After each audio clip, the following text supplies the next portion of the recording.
Bonsoir à tous. Donc nous continuons dans nos halachot des soins pendant Shabbat et j'aimerais aborder plus particulièrement le thème de l'accouchement pendant Shabbat. Comment doit se dérouler un accouchement pendant Shabbat? Alors, une femme qui doit accoucher, c'est un cholesh yesh bo sakana, c'est une personne en danger et il faut tout faire pour qu'elle accouche de la meilleure façon possible, pour qu'elle soit conduite à la maternité le plus rapidement possible et de la façon la plus sûre possible et pour que l'enfant naisse dans les meilleures conditions parce que l'enfant aussi est en état de sakana.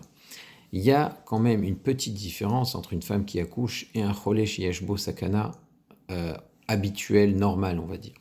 Le cholesh yesh bo sakana, d'après le Mechaber, pour lui, on ne va pas éviter les travaux, on ne va pas éviter les melachot, au contraire, il faut demander à des grandes personnes, des personnes auxquelles les mitzvot incombent, des gdolé Torah, même si on suit le Maïmonide, si on suit Rambam, de transgresser, de faire ces travaux pour le sauver. Pour une femme qui accouche, au contraire, si on peut éviter le travail, si on peut éviter de faire la mélacha de façon habituelle, eh bien, mieux vaut l'éviter, ou mieux vaut même demander à un non-juif dans la mesure du possible, dans la mesure où ça ne retarde pas les soins. Pourquoi ? Parce que, nous explique le Magen Avraham, les accouchements c'est quelque chose de fréquent, c'est quelque chose qui est courant, et la plupart des femmes s'en sortent. Donc même si dans un accouchement il y a une part de danger, il faudrait éviter la mélacha dans la mesure du possible. Pour qu'un accouchement pendant Shabbat se déroule bien, il faut, comme toute chose, qu'il soit préparé à l'avance. Ça veut dire qu'on doit avoir une valise avec toutes les affaires de la maman, les affaires du nourrisson, les papiers d'admission à l'hôpital déjà prêts. Ça évite déjà la panique et ça permet que les choses se fassent de façon plus sereine. Et ça, c'est un conseil qui est valable pas seulement pour le Shabbat, mais aussi pour le reste de la semaine. Mais bon, Shabbat, c'est un facteur de panique supplémentaire, et donc mieux vaut tout préparer à l'avance, voire même un protocole, une marche à suivre qui sera prête, et comme ça, tout ira comme sur des roulettes. À partir de quel moment je devrais être alerté et me dire il faut aller à la maternité? Eh bien, dans la Gemara, alors bien sûr, ce sont des conseils médicaux. Normalement, un médecin, il doit dire à quel moment c'est urgent. Et bon, une femme elle-même le ressent, elle est capable de dire à quel moment il faut absolument y aller. Mais bon, dans la Gemara, on dit qu'une femme est en danger à partir du moment où elle est assise sur le mashber, la chaise où on accouche. Et bon, bien sûr, il ne faut pas attendre ce moment-là pour la conduire à la maternité. Il faut quand même le faire avant, prendre les choses en amont, dès qu'on sent que les contractions se font plus régulières, surtout si la maternité n'est pas dans les environs, qu'on ne peut pas s'y rendre à pied, etc. Donc, dès qu'on sent que ça va approcher, on peut dire qu'on est déjà dans une situation de sakanat nefashot. La situation de sakanat nefashot est en train d'arriver. Autre situation où on dit que la maman est en état de sakanat nefashot et on fait tous les travaux pour la sauver, c'est quand elle n'arrive plus à marcher. Quand elle n'arrive plus à marcher, c'est que l'accouchement a commencé. Tous les travaux nécessaires doivent être faits sans délai pour elle, pour la soulager, pour faire tout ce dont elle aurait besoin pour se sentir mieux. Et enfin, dernière situation où la future maman est considérée comme en danger, c'est quand il y a écoulement sanguin. Il y a rupture de la poche des os, eh bien il faut aller à la maternité de toute urgence et sans réfléchir même aux problèmes que pourrait poser Shabbat si ça fait ralentir les soins, bien entendu. Alors, si on peut réfléchir et faire les choses de la meilleure façon, tant mieux, et c'est l'objet de cette vidéo. Est-ce que je vais me rendre à la maternité en voiture ? Alors, la voiture, évidemment, ça paraît être le moyen le plus rapide, sauf peut-être dans certaines rues parisiennes, bon, je dis ça sur le ton de la plaisanterie, mais la voiture, ça paraît être le moyen le plus rapide et le plus sûr pour aller à la maternité. Maintenant, est-ce que halachiquement, c'est le moyen le plus confortable ? Eh bien, c'est pas du tout évident. Prendre la voiture, ce sont évidemment des travaux, des melachot de la Torah. Quand j'allume le contact, je brûle de l'essence, melacha de la Torah, mavrir, brûler c'est un travail dans la Torah, interdit pendant Shabbat, absolument. À chaque fois que l'on pousse l'accélérateur, on met plus d'essence dans le moteur, là aussi, c'est mavrir, allumer, c'est aussi une melacha de la Torah. Donc c'est un problème. Alors évidemment, on est dans une situation de sakanat nefashot, mais si on peut éviter cela, c'est tant mieux. Cela dit, c'est permis. C'est permis de prendre la voiture pour accompagner une femme, sa femme surtout, à la maternité. Ou même la femme d'un autre, ou même accompagner le médecin. Tout cela, c'est permis. Mais le Shmirat Shabbat Kehil Cheta suggère, il a tout un développement là-dessus dans le Chelek Aleph de son ouvrage, dans la première part de son ouvrage, c'est l'ouvrage du Rav Nevirt, un très grand Talmid Chacham qui nous a quittés il y a quelques années, qui vivait à Yerushalayim. Et il dit qu'il faut éviter le plus possible les mélachot qui sont inutiles. Qu'est-ce que c'est les mélachot inutiles? Eh bien, éviter les mélachot inutiles, c'est par exemple mettre les clignotants. Pourquoi tu mets les clignotants? Ça ne va pas t'amener plus rapidement à la maternité. Éviter d'utiliser la pédale de frein. Pourquoi? Parce que les clignotants, comme la pédale de frein, eh bien ça allume des ampoules. Et très souvent, à part pour les voitures qui sont assez récentes, très souvent, les ampoules en question sont des ampoules à filament.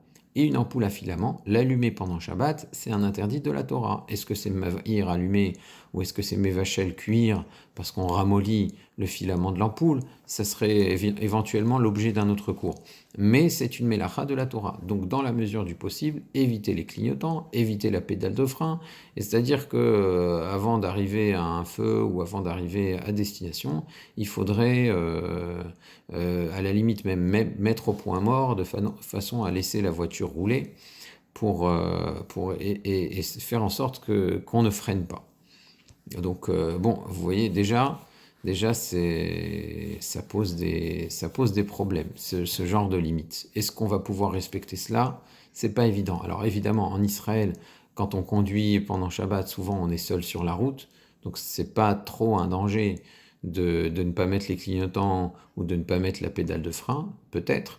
Ça, donc les conseils du Shmirat Shabbat Kehil Cheta, ils sont peut-être plus faciles à suivre en Israël, mais quand on est en France, évidemment, conduire normalement, c'est la première des priorités, c'est une sakanat nefashot de rouler sans mettre les clignotants et sans pouvoir appuyer sur le frein. C'est évidemment, c'est pas de cette façon, en France en tout cas, qu'on pourra conduire une maman à l'hôpital. Donc on conduit normalement. Mais il y a un autre problème qui se pose, c'est qu'est-ce qui se passe une fois qu'on est arrivé à la maternité? Alors on est arrivé à la maternité, la maman est là, on va s'occuper d'elle, mais qu'est-ce qu'on fait avec le véhicule? Est-ce qu'on peut éteindre le moteur? Pourquoi tu veux éteindre les moteurs? Tu veux éteindre le moteur parce que l'essence est en train de partir, donc tu as peur de la perte financière que ça va te causer, mais il faut savoir que éteindre un feu, et c'est le cas quand j'éteins le moteur, j'éteins un feu. Éteindre un feu, c'est un interdit que les Chachamim n'ont pas permis d'outrepasser pour une forte perte financière. Est-ce que c'est un interdit de la Torah? On peut dire, selon certains avis, c'est matière à débat, que c'est un interdit uniquement des Rabbanan, mais tout est-il, les Mishnayot sont très clairs, on n'éteint pas un incendie parce qu'on perd de l'argent. On éteint un incendie parce qu'il y a un danger, mais on n'éteint pas un incendie parce qu'on perd de l'argent. Donc l'essence qui brûle pour rien, ça ne justifie pas qu'on éteigne le moteur. Autre problème, est-ce que je peux fermer les portières? Bah oui, quand j'ouvre les portières, il y a des ampoules qui s'allument. Non, maintenant, la maman est descendue, on va dire que le papa doit aussi descendre, on verra pourquoi aussi, mais pourquoi tu fermes la portière? Fermer la portière, c'est éteindre des ampoules. Donc tu devrais arriver là-bas, laisser la voiture devant la porte des urgences, le moteur allumé, les portières ouvertes. À la limite, est-ce que, bon, à moins que ce soit pour éviter un accident, tu pourrais ne pas avoir à mettre le frein à main. Et donc, tu laisses la voiture ouverte, le contact, etc. Et voilà. Pourquoi tu veux... Il n'y a aucun danger maintenant qui justifie qu'on referme les portières, qu'on amène la voiture au parking et qu'on éteigne le moteur et qu'on transporte la clé en plus dans le domaine public éventuellement après. Donc prendre une voiture personnelle pour aller à la maternité, c'est pas la meilleure option. C'est peut-être la meilleure option pour y aller. Oui, dans ce cas-là, faut le faire de toute façon, mais c'est pas la meilleure option pour le après.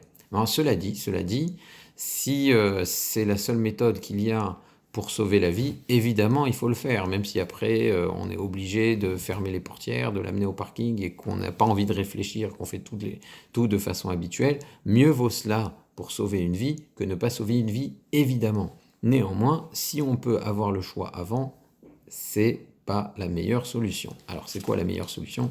La meilleure solution, c'est le taxi, surtout quand on est en Khouslaret, surtout quand on n'est pas en Eretz Israël. La vérité, c'est que même en Israël, on peut appeler des compagnies de taxi dont les chauffeurs sont non-juifs, donc ça reste la meilleure option. C'est la meilleure option, on ne fait pas soi-même les travaux, on n'allume pas soi-même le moteur, il n'y a plus aucun problème.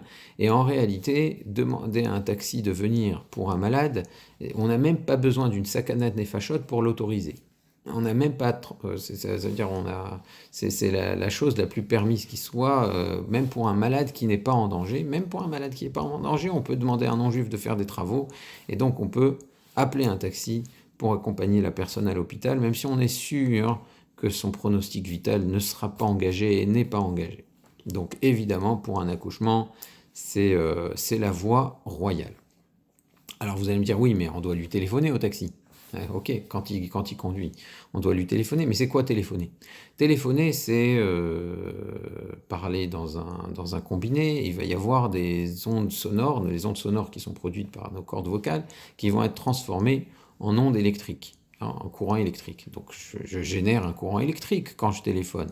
Avec un smartphone aussi, j'allume le smartphone. Il va y avoir des LED, tout l'écran LED qui va s'allumer quand je vais allumer le téléphone. Alors, est-ce que ça pose un problème? Qu'est-ce que c'est allumer un smartphone? Alors, on avait dit qu'allumer des ampoules à incandescence, des ampoules à filament, c'est un interdit de la Torah. C'est vrai. Mais pour ce qui est des autres appareils électriques où il n'y a pas d'ampoule à incandescence, c'est juste des courants électriques qui varient dans les circuits, et bien là, ça fait l'objet d'un grand débat entre le Rav Shlomo Zalman Auerbach, un très grand possèque de Yerushalayim de la génération passée, et le fameux très célèbre Chazon Ish, le Rav Yeshayahu Karelitz. Et le Rav Shlomo Zalman Auerbach, et c'est l'avis qui est suivi par la majorité des poskim, pense que les circuits électriques, générer des circuits électriques, fermer des circuits électriques pendant Shabbat, ne sont pas des interdits de la Torah, mais des interdits des Rabbanan. Donc, téléphoner à un taxi, c'est encore une fois un interdit des Rabbanan, et c'est permis, c'est sûr, c'est permis de le faire, surtout quand il s'agit d'une femme qui doit accoucher où il y a un danger. Alors, quand il y a sakanat nefashot, on ne réfléchit même pas. Et d'après le Chazon Ish, le Rav Yeshayahu Karelitz, n'importe quel circuit électrique, quand on le ferme, quand on l'ouvre, c'est un interdit de bonnet. On est en train de construire un circuit. Alors ça peut paraître étrange, mais c'est sa position. Alors ça reste une position minoritaire, mais c'est une position très sérieuse dans l'Halakha. Il faut savoir que de toute façon, même selon le Chazon Ish, et même si tu me dis que c'est un interdit de la Torah, quand il s'agit évidemment de sauver une vie et d'amener une maman à la maternité, ça sera permis par le Chazon Ish. Et ce que tu gagnes, c'est surtout que tu n'as pas le problème de la gestion de la voiture une fois arrivé à la maternité. Donc, là aussi, c'est la voie royale, même si tu dois téléphoner toi-même au taxi. Ce qu'il faut faire, bien sûr, c'est que le taxi et sa paye préparée à l'avance. Donc, avant Shabbat, quand on prépare la valise avec les tenues et les papiers de la maternité, il faut préparer aussi l'argent pour le chauffeur de taxi et lui demander de garder la monnaie pendant Shabbat. Pourquoi c'est mieux de l'argent liquide? Parce que écrire un chèque pendant Shabbat, c'est assourd. Écrire, c'est un travail de la Torah, alors que donner de la monnaie, donner des pièces, donner des billets, ce sont des interdits des Rabbanan. Déplacer de l'argent, c'est mouktsé. Faire une transaction, c'est un interdit des Rabbanan. Les transactions sont interdites des Rabbanan pendant Shabbat. Donc, l'argent liquide, c'est la meilleure option. Vous allez me dire, mais il y a la carte bleue aussi. La carte bleue, elle pose un problème pour le après. Parce qu'une fois que tu as payé avec ta carte bleue, tu vas la garder, tu vas pas la jeter par terre.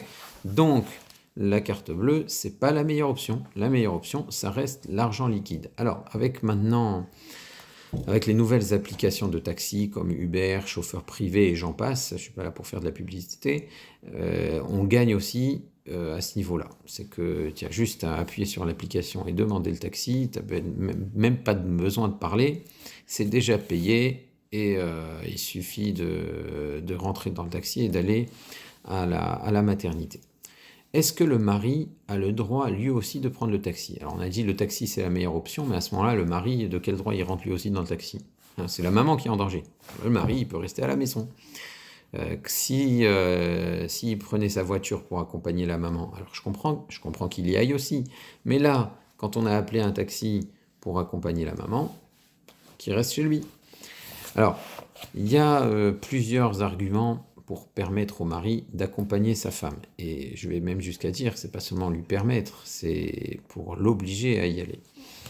Alors, premier argument pour permettre, on a un principe, c'est que quand on fait une mélacha pour un malade qui est en danger pendant Shabbat, une fois que la mélacha est faite, tout le monde a le droit d'en profiter. Si on a égorgé une bête parce qu'un malade en danger avait besoin de viande, eh bien, tout le monde a le droit maintenant de manger cette viande. Attention, c'est pas une permission, c'est pas l'autoroute. Si on a cuit de la viande pour un malade, pas tout le monde a le droit de manger ce qui reste dans la casserole. Parce que si on autorisait une telle chose, eh bien, celui qui cuisine, il peut se dire, bon, bah, de toute façon, je cuisine, autant rajouter de la viande. Et à ce moment-là, il transgresserait Shabbat. Donc, c'est pas dans toutes les mélachot qu'on a le droit c'est pas pour tous les travaux faits pour un malade qu'on a le droit de profiter du résultat, parce qu'on se dit, bah, le résultat, de toute façon, il est déjà là, autant y aller. Mais là, tu peux dire, voilà, le taxi, il prend la maman, il prend la valise, de toute façon, il a déjà ouvert la porte, eh bien, je m'engouffre dans le taxi avec ma femme, et c'est bon, pas de mélachot, je me fais conduire, de toute façon, après, il va ouvrir la même porte pour faire sortir la maman, la future maman, je vais sortir avec elle, et tout ira bien, il n'y a pas de mélachot en plus qui ont été transgressés pour moi.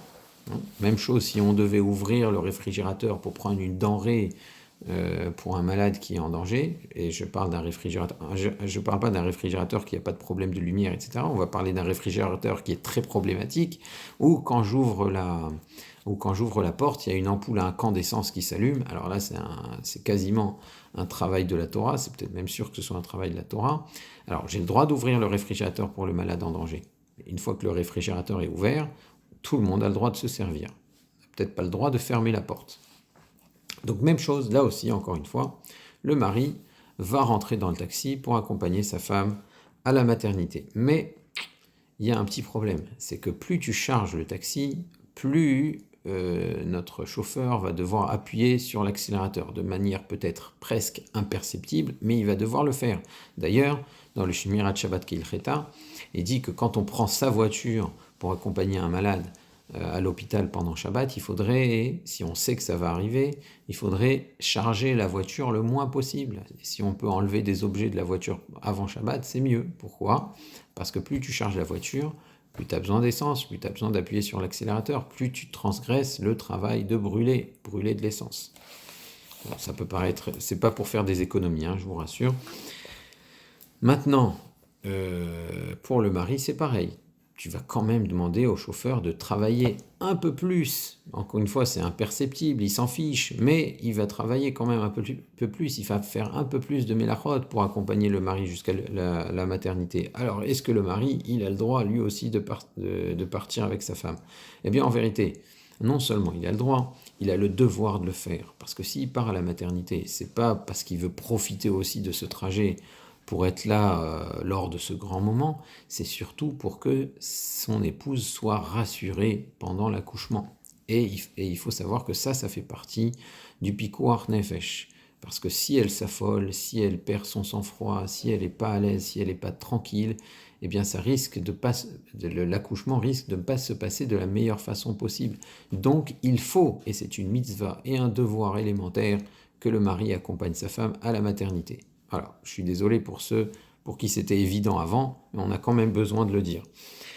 Est-ce qu'on a le droit, arrivé à la maternité, de donner tous les renseignements nécessaires à l'inscription? Ah oui, parce que si je donne ces renseignements, il y a la dame qui va pianoter, il y a la dame qui va écrire. Donc je fais transgresser Shabbat par des gens. Et imagine, je suis dans un hôpital où le personnel est juif, alors c'est encore plus grave. Est-ce que j'ai le droit de le faire?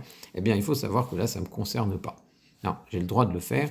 La gestion de l'hôpital, si après les gens ils écrivent, c'est pas pour toi, c'est pour eux. C'est leur problème. C'est leur problème. Alors quand ce sont des juifs, c'est peut-être un peu plus embêtant parce que tant qu'on peut éviter à quelqu'un de faire une avéra, de faire une transgression, c'est mieux. Mais là encore une fois, dans la situation où on est, c'est une situation de pikuach nefesh. Peut-être que pour le personnel de l'hôpital, savoir exactement qui est arrivé à quelle heure, etc., c'est important pour le pikuach nefesh, on n'en sait rien. Donc là aussi, on fait tout sans prendre de gants. Évidemment, la rapidité, c'est la première priorité. Et jusqu'à quand une femme qui accouche, ça s'appelle une femme qui est en danger? Jusqu'à quand, combien de temps après l'accouchement, on a le droit de transgresser des mélachot pour son soin? Alors ça fait l'objet d'un débat. Alors, vous allez me dire que mais si elle accouche Shabbat, c'est pas la question ne se pose pas de toute façon. Alors si, la question se pose déjà, si l'accouchement a eu lieu pendant Shabbat, qu'est-ce qui se passe après l'accouchement? Et la question, elle se pose aussi, si une dame a accouché la veille de Shabbat, ou l'avant-veille, ou la semaine d'avant, elle peut souffrir encore. Alors jusqu'à quand j'ai le droit de transgresser Shabbat pour elle? Dans la Gemara, on nous dit que 3 jours après l'accouchement, une femme est considérée cholé chez Yeshbo Sakana, et quand elle a besoin de quelque chose, on le fait, et même si elle dit non, j'en ai pas besoin, mais on sait qu'elle en a besoin, même si elle dit non, on transgresse Shabbat pour elle, et même si elle dit non, je veux pas manger à Kippour, et qu'elle a besoin de manger à Kippour, on lui fait manger à Kippour. 3 jours après l'accouchement. Comment on compte ces 3 jours? D'après le Trumat HaDeshen, et c'est l'opinion qui est rapportée dans le Shulchan Aruch, 3 jours, c'est 3 jours de la semaine, 3 jours, je ne vais pas dire ouvrés, mais si elle a accouché un mercredi, eh bien ça sera mercredi, jeudi, vendredi. Si elle a accouché lundi, ça sera lundi, mardi, mercredi. Donc ça veut dire que le jour de l'accouchement, il compte comme un jour, même s'il n'est pas entier, et les 2 jours suivants, c'est aussi des jours où elle est en sakana. Passé ce délai, elle n'est plus en sakanat nefashot.